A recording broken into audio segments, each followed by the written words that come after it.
திரையுலக பீஷ்மர், super star ரஜினியின் ஆசான், உலக நாயகன் கமலை உருவாக்கியவர் தாதா சாஹேப் ஃபால்கே, இயக்குனர் சிகரம் பாலச்சந்தர் அவர்களை பணிவுடன் பேச அழைக்கிறோம். அன்பர்கள் அனைவருக்கும் வணக்கம். My respected colleagues on the stage. இங்கே வந்து உட்கார்ந்த உடனே எனக்கு என்ன ஞாபகம் வந்ததுன்னா, ரோஜானுடைய ஆடியோ ரிலீஸ் ஃபங்க்ஷன் தான் ஞாபகம் வந்தது. ஏன்னா நாங்கள் 3 பேரும் தான் அதில் இருந்தோம்.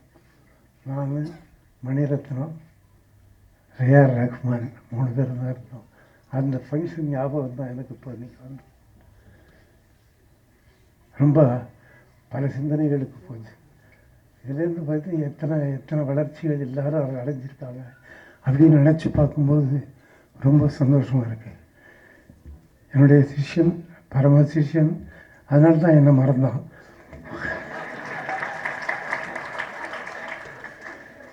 அது ஒன்று ஏன்னா நம்மளை விட்டானே நினச்சி நான் வருத்தப்படல. அட நீ முட்டாள்னு சொல்லுவேன் நான். அட முட்டாளே, மறுபடியும் ப்ரூவ் பண்ணிக்கிறிய முட்டாள்னு அப்படின்னு நினச்சிக்கிட்டேன் நான். ஒருவேளை அவன் என்ன நினச்சிருக்கான்னா, அவனை நான் காப்பாற்றுறதுக்காக சொல்லலை, நிஜமாகவே சொல்கிறேன். அவனுடைய ஆன் ஹிஸ் பிஹாஃப், இல்லை ஆன் மை பிஹாஃப் அவன் பேசியிருக்கான். ஆன் மை பிஹாஃப் அவன் பேசியிருக்கான். அதனால தான் அவன் என்ன அறிமுகப்படுத்த விட்டுருக்கான் அப்படின்னு நானே நினச்சிக்கிட்டேன்.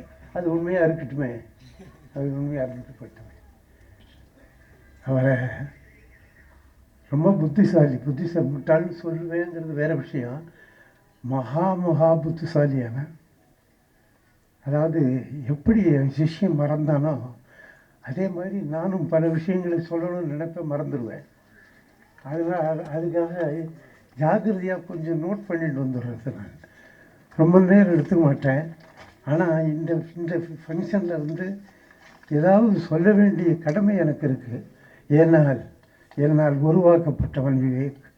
என்னை மறந்தாலும் நிச்சயமாக என்னால் உருவாக்கப்பட்டவனே. ஏன்னா எப்படி இவனை நான் சூஸ் பண்ணேன் முதல் படத்தில் அப்படின்னு பார்த்தா ரொம்ப புத்திசாலியாக இருந்தான். பேசும்போது அவ்வளோ புத்திசாலித்தனம். ஆனால் புத்திசாலித்தனம் சினிமா இண்டஸ்ட்ரிக்கு சரியாக வருமானு கூட யோசித்தேன். ஆனால் அவ்வளோ புத்திசாலியாக இருந்தான். பக்கட்ட சார் கவிதையெல்லாம் எழுதியிருக்கேன் சார்னு கொண்டு காட்டுவான். சின்ன கவிதை அற்புதம், ஒரு தாட் இருக்கும், ரொம்ப நல்லா இருக்கும். சரின்னு சொல்லி இவனை வந்து முதல் படத்தில் போட்டுக்கிறதா இது பண்ணி பண்ணேன். அதுலேருந்து 3 படம் 4 படம் ஆக்ட் பண்ணான் வரிசையாக.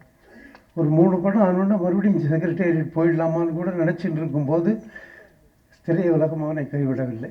3 படத்தில் நடித்தான் என்னுடைய இதில்.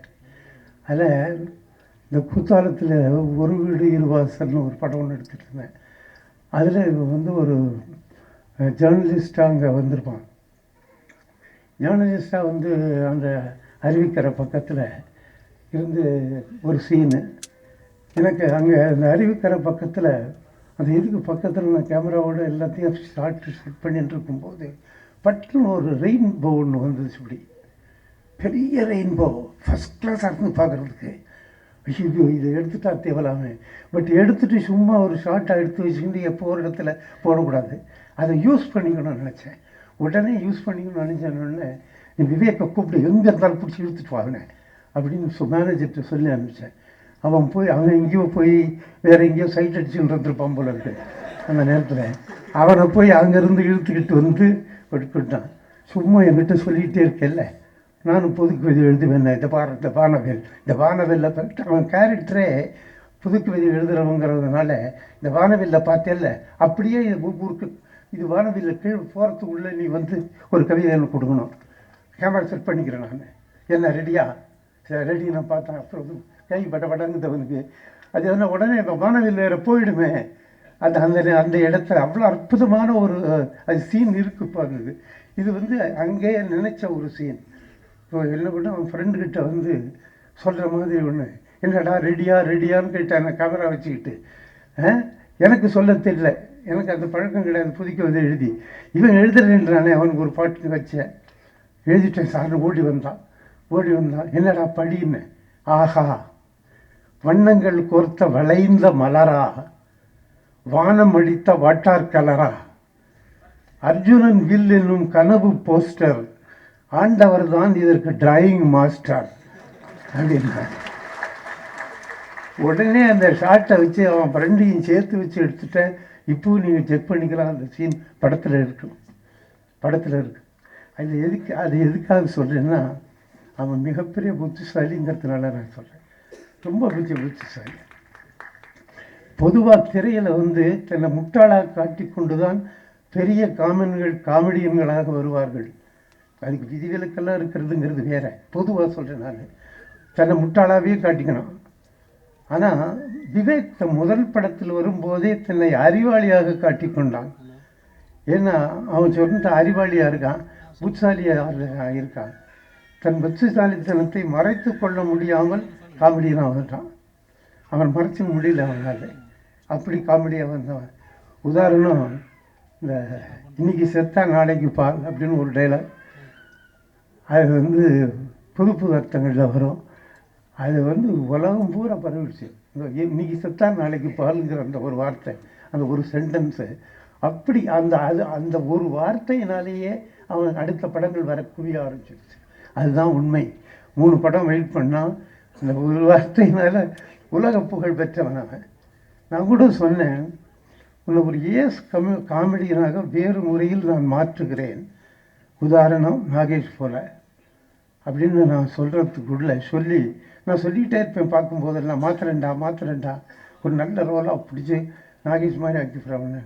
இந்த meanwhile greatness was thrust on him. என்ன பண்ணுறது, என்னால் I could not help. Greatness was thrust on him. He became A comedian in his own style. நீ அடிக்கடி மாற்றிக்கிட்டே இருக்கணும்னு நான் அடிக்கடி சொல்கிறது உண்டு. இந்த படம் நான் தான் பாலா இவரை வேறு மாதிரி நிலைநிறுத்தும். யாராலும் அதை தடுக்க முடியாது. இது ஒரு மிகப்பெரிய படமாக அமையணும், ஒரு திருப்புமுனை படமாக அமைய வேண்டும் என்று நான் விரும்புகிறேன். அமைய வேண்டும் என்று நான் ஆசீர்வதிக்கிறேன். கடவுளை வேண்டிக் கொள்கிறேன். ஏன்னால் படம் எடுக்கிற முறை மாறிக்கொண்டு வரும்போது இன்னொரு மாற்றத்தை ஏன் விவேக் நம் விவேக் கொடுக்கக்கூடாது என்று நினைத்து பார்க்கிறேன். அந்த வகையில் இந்த படம் மிகப்பெரிய வெற்றி படமாக அமைய வேண்டும் என்று என்னுடைய வாழ்த்துக்களை எல்லோருக்கும் தெரிவித்துக் கொள்கிறேன். பாடல்லாம் நல்லா இருக்குது, கேமரா ஒர்க்கும் நல்லா இருக்குது, இவனுடைய அண்டர் பிளே எல்லாம் ரொம்ப நல்லா இருக்குது. இது அண்டர் பிளே பண்ணியிருக்கிறது ரொம்ப நல்லா இருக்குது. வாழ்க என்னுடைய சிஷ்யன், வாழ்க வாழ்க வாழ்க.